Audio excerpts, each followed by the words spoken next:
अस्मान् विश्वानि देववयुनानि विद्वान् यूयोऽध्यस्मजोराणमेनो भूयिष्ठान्ते नम उक्तिं विधेम। अपने व्यावहारिक जीवन में अनेक बार हम देखते हैं जब कोई हमारा भला करता है, हमें किसी प्रकार का सहयोग देता है, हमारी रक्षा करता है, हम उसका धन्यवाद करते हैं, उसकी प्रशंसा करते हैं। जो हमें सताता परेशान करता है, हमारे काम में रुकावट डालता है, उसकी हम बुराई करते हैं। हम अपने जीवन में ऐसा अनेक बार करते हैं। स्वाभाविक बात है, जो हमारा हित करेगा हम बताएंगे ही बताएंगे, जो हमें हानि पहुंचाएगा उसको अच्छा हम नहीं बताएंगे। इसमें किसी उपदेश की आवश्यकता नहीं है, किसी से कुछ सीखने की आवश्यकता नहीं है, स्वभाव है मनुष्य का। यहां पर समुदाय का प्रश्न नहीं है, चाहे किसी भी समुदाय से संबंधित व्यक्ति हो, अगर कोई उसका भला करता है तो उसका धन्यवाद जरूर करेगा, वो उसकी प्रशंसा करेगा, और अगर नुकसान पहुंचाएगा तो उसकी बुराई करेगा। धन्यवाद क्यों करेगा उसका? तो आर्य समाज का जो उपकार है हिंदू समाज के ऊपर, तो हिंदू समाज को, आर्य समाज को उत्साहित करना चाहिए, प्रोत्साहन देना चाहिए, और ये मान करके चलना चाहिए कि आर्य समाज ने बड़ा उपकार किया कि आज चोटी और जनेऊ की रक्षा है।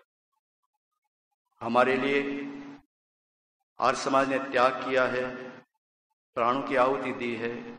कई आर्य समाज के वीर हिंदू धर्म की रक्षा के लिए अपने प्राणों का उत्सर्ग कर गए हैं, तो इनके मुंह से कम धन्यवाद का शब्द तो निकलना चाहिए। किंतु कितना बड़ा आश्चर्य है, फिर भी आर्य समाज को लोग अन्यथा समझ रहे हैं। उसके दो कारण हैं। पहला कारण यह है कि हम उनको हमारे संबंध में अच्छा परिचय दे नहीं पा रहे हैं। दूसरा है कि उनको कोई स्वार्थ है। अगर हमारी मान्यताओं को अगर वो स्वीकार कर लेंगे या उनकी प्रशंसा करेंगे तो उनकी दुकान बंद हो जाएगी। तो आर्थिक प्रश्न उनके सामने है। तो जिनके सामने आर्थिक प्रश्न है उनको छोड़िए, तो जिनके पास सामने आर्थिक प्रश्न नहीं है उनको तो कम से कम आर्य समाज का धन्यवाद करना चाहिए। किंतु क्योंकि उनके तक पहुंच ही नहीं पाए हम लोग, उनको पता ही नहीं है, हमारे बारे में ठीक से जानकारी नहीं कर रहे हैं, या जानकारी प्राप्त नहीं है उनको, तो वो कैसे क्या करेंगे हमारा। इसलिए मैंने आपको बताया कि आर्य समाज का परिचय क्या है, आर्य समाज का लक्ष्य क्या है, आर्य समाज की चाहना क्या है। 3 बातें मैंने आपको 1 महीने तक बताई है, 7 तारीख से लेकर के कल 6 तारीख तक। आज 7 तारीख है, कल 5 तारीख तक। कल मैंने बताया था आपको उपकार आर्य समाज का, वो प्रसंग आरंभ किया था, आर्य समाज का हिंदू समुदाय पर कितना उपकार है। वैसे तो प्राणी मात्र पर, मानव मात्र पर है, किंतु यहां जो मैं आपको बता रहा हूं कल से, वो विशेषकर हिंदुओं के लिए बता रहा हूं। हिंदू समुदाय पर कितना उपकार किया आर्य समाज ने। हम भी तो हिंदू ही हैं, हमको पता नहीं था, इसलिए अब हमको पता लग गया कि हिंदू शब्द फारसी है, हमारे ग्रंथों में इसका उल्लेख नहीं है, ये तो विदेशियों का थोपा हुआ शब्द है। तो हमारे पूर्वज तो आर्य थे ना, तो हम लोग उनको भी समझाने का प्रयास करें। हमको तो पता लग गया, किंतु हिंदू से नफरत नहीं है हमारी, हम हिंदू की रक्षा करें, वो हमारी तो है, सबसे निकट कोई है तो हमारी है, तो हम ही तो हिंदू ही हैं, उनसे तो हम आर्य समाज में आए हैं। तो आर्य समाज का मतलब हिंदू समाज से कोई अलग समाज नहीं है, हिंदू ही लोग आर्य हैं, राम को मानते, कृष्ण को मानते हैं, वेद को मानते हैं, तो आर्य तो हैं सब। तो कितना उपकार किया है ये मैंने कल आपको बताने का प्रयास किया है, और वो क्रम मैंने आरंभ किया है। उपकार है आर्य समाज का हिंदू जाति पर भारी, कोई माने या न माने पर है सच्ची बात हमारी। उपकार है आर्य समाज के, हिंदू जाति पर भारी। उपकार है आर्य समाज के, हिंदू जाति पर भारी। वही स्वर है, अभी देर कैसे लगे? माने या न माने, माने या न माने, माने या न माने, पर है सच्ची बात हमारी। उपकार है आर्य समाज के, हिंदू जाति पर भारी। पंक्तियां दोहरा देता हूं। घोर अंधकार सारे भारत में छा चुका था, छिप चुकी थी करण सब वेद रूप रब की। आंधी की भांति ईसाई और मुसलमान रहे थे उखाड़ जड़ हिंदू मजहब की। दीनहीन निस्सहाय हो चुकी थी हिंदू जाति, पढ़कर देख लो इतिहास बात तब की। अरे शिका और सूत्र का नामो निशान मिट जाता, चोटी और जनेऊ का नामो निशान मिट जाता। न होता आर्य समाज तो सुन्नत होती सब की, न होता आर्य समाज तो सुन्नत होती सब की। ये आर्य समाज न होता तो शिका और सूत्र बचाता कौन। देख दुर्दशा हिंदू जाति की, नैनो नीर बहाता कौन। आर्य समाज न होता तो शुद्धि का शंख बजाता कौन। एक का नाम बता दीजिए आप। ये हिंदुओं के जो धर्म के ठेकेदार बैठे, इन्होंने शुद्ध के लिए कहा हो कि भाई हिंदू को शुद्ध कर दो वापस। एक का नाम बता दो। जब मुसलमान बन गया कोई हिंदू, ईसाई बन गया कोई हिंदू, इनमें से किसी एक ने भी कहा हो, शंकराचार्य ने कहा हो, किसी संत ने कहा हो, किसी गुरु ने कहा हो कि वापिस हिंदू बना लो, एक ने उसका नाम बता दो। आर्य समाज न होता तो शुद्धि का शंख बजाता कौन। हो ये आर्य समाज न होता तो शुद्धि का शंख बजाता कौन। बने विधर्म में लाखों हिंदू, उनको गले लगाता कौन। बने विधर्म में लाखों हिंदू, उनको गले लगाता कौन। हिंदू जाति की करता बोलो कौन फिर रखवारी। उपकार है आर्य समाज के, हिंदू जाति पर भारी। हिंदू जाति की बोलो फिर करता कौन रखवारी। उपकार है आर्य समाज के, हिंदू जाति पर भारी। कोई माने या न माने, कोई माने या न माने, माने या न माने, पर है सच्ची बात हमारी। उपकार है आर्य समाज के, हिंदू जाति पर भारी। उपकार है आर्य समाज के, हिंदू जाति पर भारी। ये आर्य समाज न होता तो पाखंड का गढ़ ढाता कौन। किसी की हिम्मत थी? आर्य समाज न होता तो पाखंड का गढ़ ढाता कौन। क्रूर कुचाली दगाबाजियों के दिल को दहलाता कौन। क्रूर कुचाली दगाबाजियों के दिल को दहलाता कौन।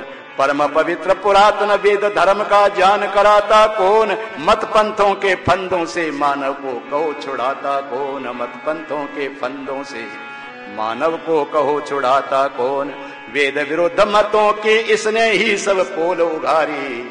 वेद विरुद्ध मत पंथों की इसने सब पोल उघारी। उपकार है आर्य समाज के, हिंदू जाति पर भारी।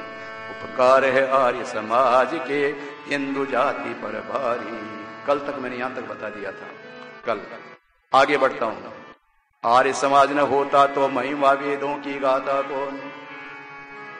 आपके संपर्क में आने वालों से पूछना, तो पूछने में क्या पाप लगता है। आपके भी तो कोई गुरु होंगे ना, आपके भी तो कोई संत महात्मा होंगे, उनको पूछना कि वेद में क्या लिखा है ये बताओ। वेद को मानते हो कि नहीं मानते हो, बताओ वेद में क्या लिखा है। आर्य समाज न होता तो महिमा वेदों की गाता कौन। वेद निंदकों का सिर वेदों के आगे झुकवाता कौन। जो कहा करते थे वेद गडरियों के गीत हैं, उनका सिर झुका दिया दयान ने वेदों के सामने। आर्य समाज के विद्वानों ने वेद मंत्रों के ऋषि शैली में अर्थ करके बता दी। जो कहा करते थे वेद के अंदर गौमांस खाने का वर्णन है, गाय की हत्या का वर्णन है, दारू पीने का वर्णन, कहते कहां है मुझे बताओ। आर्य समाज ने कितना बड़ा काम किया। पुराणों के अंदर लिखा हुआ है गाय को कोई मार दे और भगवान का नाम ले तो गोहत्या का पाप नहीं लगेगा उसे। ये भागवत में लिखा है। जिस भागवत की आप कथा सुनते हो उनसे कहना, अपने साथियों से जिनको तुम धर्म ग्रंथ मानते हो, उसमें लिखा अगर गाय कोई मार दे और भगवान का नाम मुंह से ले दे तो पाप से मुक्त हो जाएगा वो, उनकी किताब में लिखा है। हम कहते हैं गाय मां से, मां है हमारी, मां को मारना गाय को मारना दोनों पाप है, नहीं मारना, वो उसका पाप का फल मिलेगा ही मिलेगा, हम ये मानते हैं। सन 1967 में जब गोरक्षकों ने आंदोलन किया, आपको पता है 11 नवंबर को गोली चली थी और खून लाल हो गए थे। कहने गए थे गोरक्षक की गोहत्या बंद करो, उस समय उन पर गोली चलाई गई थी 7 नवंबर को, और 11 नवंबर को दिवाली मनाई गई। कहां साथ दिया? उस समय आचार्य कृष्ण जो बाद में दीक्षानंद बने थे, तिहाड़ जेल में थे, सत्याग्रह करने गए थे। और करपात्री जी महाराज का आपने सुना होगा, पौराणिकों के बहुत बड़े संत हुए करपात्री। करपात्री का मतलब वो रोटी थाली में नहीं खाते थे, हाथ में खाते थे रख करके। कर कहते हाथ को पात्र कहते हैं, करी उसका पात्र था। वो बड़े संत माने जाते थे। बाबू जगजीवन राम उस समय यहाँ के विदेश मंत्री, वो रक्षा गृह मंत्री थे, तो उन्होंने समाचार पत्र वालों को बताया कि जिनकी पुस्तकों में गाय के मारने का विधान है, गाय की हत्या करके, गाय को मार करके हवन करने का विधान है, वो आज गोरक्षा के लिए आए हैं हमारे पास। तो हिंदुस्तान समाचार पत्र के मुख्य पृष्ठ के ऊपर बड़े बड़े हेडिंग के अंदर ही आया था, बड़े अक्षरों के अंदर आया था ये। तो आचार्य कृष्ण पत्र लेकर के और उनके कृपात्री के सामने गाए गए और कहा कि महाराज जवाब दो, बाबू जगजीवन राम पूछ रहा है, हमारे यहां का गृह मंत्री पूछ रहा है। तो करपात्री कहता है अगर हमको बुलाएगा जगजीवन राम तो हम उबट का, शायण का, महिधर का भाष्य लेकर के नहीं जाएंगे, दयानंद का भाष्य लेकर के जाएंगे, कहेंगे बताओ कहां है गोहत्या। यह है आर्य समाज का चमत्कार। कितने गलत अर्थ कर दिए थे इन लोगों ने। वेदों की महिमा पर इन्होंने बहुत अन्याय किया था, लोगों के मन में घृणा पैदा करते थे वेदों के प्रति इन्होंने, गलत अर्थ कर करके, क्योंकि इतनी योग्यता इनकी नहीं थी। वेद का अर्थ होता है अष्टाध्यायी से और महाभाष्य से, निरुक्त से। वेद का जो स्कूल में संस्कृत पढ़ाई जाती है उससे नहीं होता है, क्योंकि तो लौकिक संस्कृत है, इंसान की बनाई हुई है। तो परमात्मा की जो भाषा है वो भाषा धरती पर कहीं नहीं बोली जाती है। उसको समझने के लिए पाणिनि ने अष्टाध्यायी का निर्माण किया था, यास्क ने निरुक्त का निर्माण किया था, कि इनको पढ़ करके करो वेद का अर्थ। महर्षि स्वामी दयानंद सरस्वती जी महाराज ने लोगों को बताया कि वेद में ऐसा कहां लिखा जो तुम बता रहे हो। आर्य समाज न होता तो महिमा वेदों की गाता कौन, वेद निंदकों का सिर वेदों के आगे झुकवाता कौन, पावन वेद ऋचाएं सब मानव को कहो सुनाता कौन, पावन वेद ऋचाएं पावन वेद ऋचाएं हर मानव को कहो सुनाता कौन, और धर्म सनातन की रक्षा हित अपने प्राण गंवाता कौन, धर्म सनातन की रक्षा हित अपने प्राण गंवाता कौन। पढ़ के देखो समय का इतिहास। सहे धर्म हित कष्ट अनेकों खाई गोली गारी, सहे अनेकों कष्ट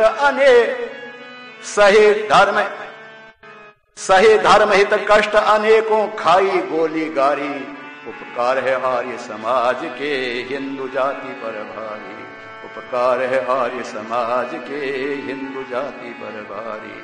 कोई माने या न माने, कोई माने या न माने, सच्ची बात हमारी, उपकार है आर्य समाज के हिंदू जाति पर भारी। इतना तो पूछ सकते हो आप लोग, जितने संत महात्मा कहलाने वाले हिंदू समुदाय में जितने भी हैं, उनसे इतना तो पूछ सकते हो वेद को मानते हो कि नहीं मानते हो। इनके ग्रंथों में लिखा गया, श्रीमद् भगवत गीता में लिखा है, पुराणों में लिखा है, इनकी हर पुस्तक में वेद लिखा है। अब ये बताओ वेद का प्रचार क्यों नहीं करते? कोई जवाब इनके पास नहीं है।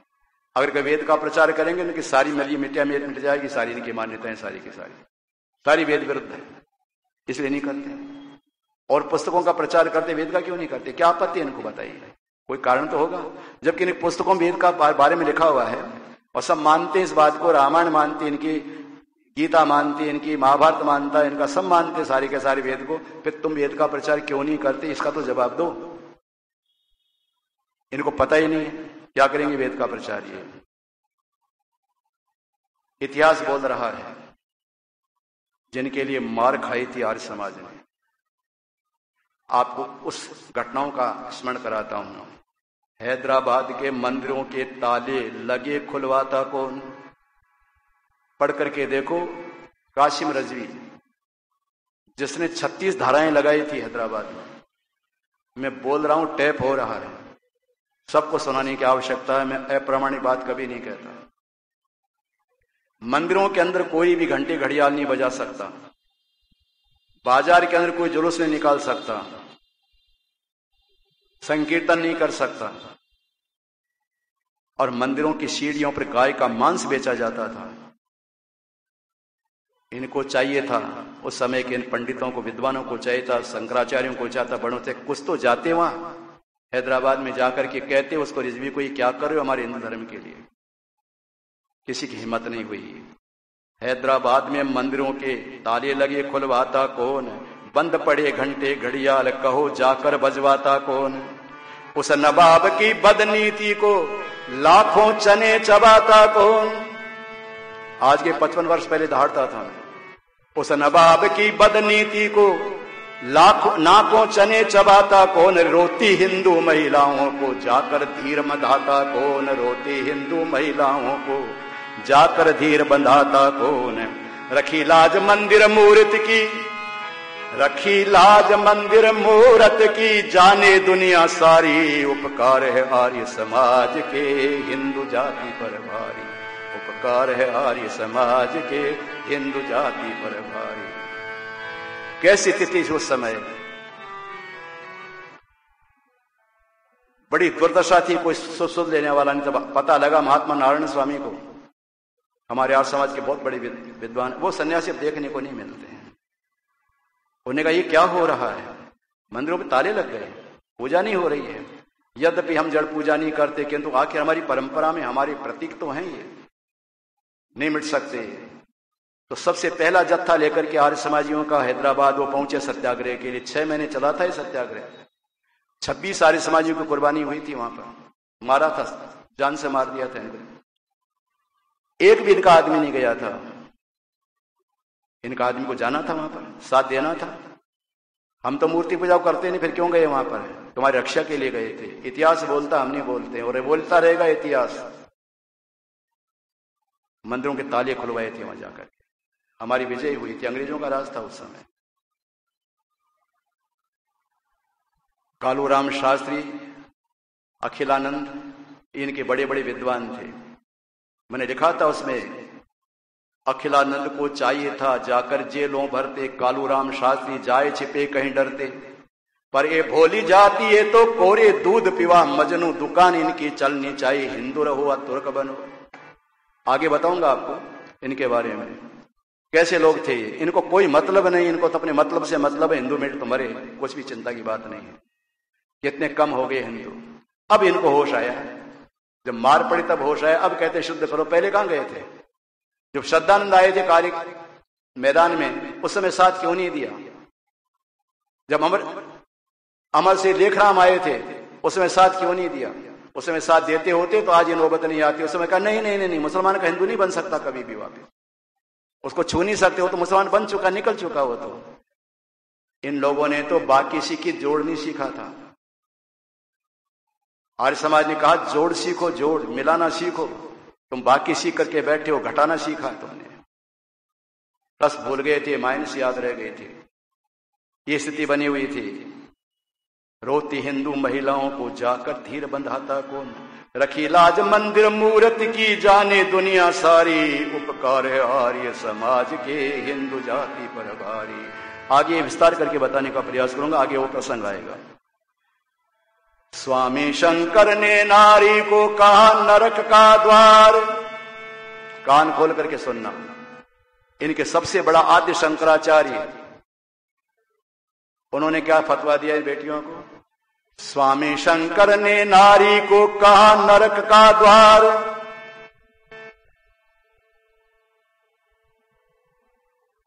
नरक का दरवाजा कौन है? तो कहा नारी नरकस्य द्वार में।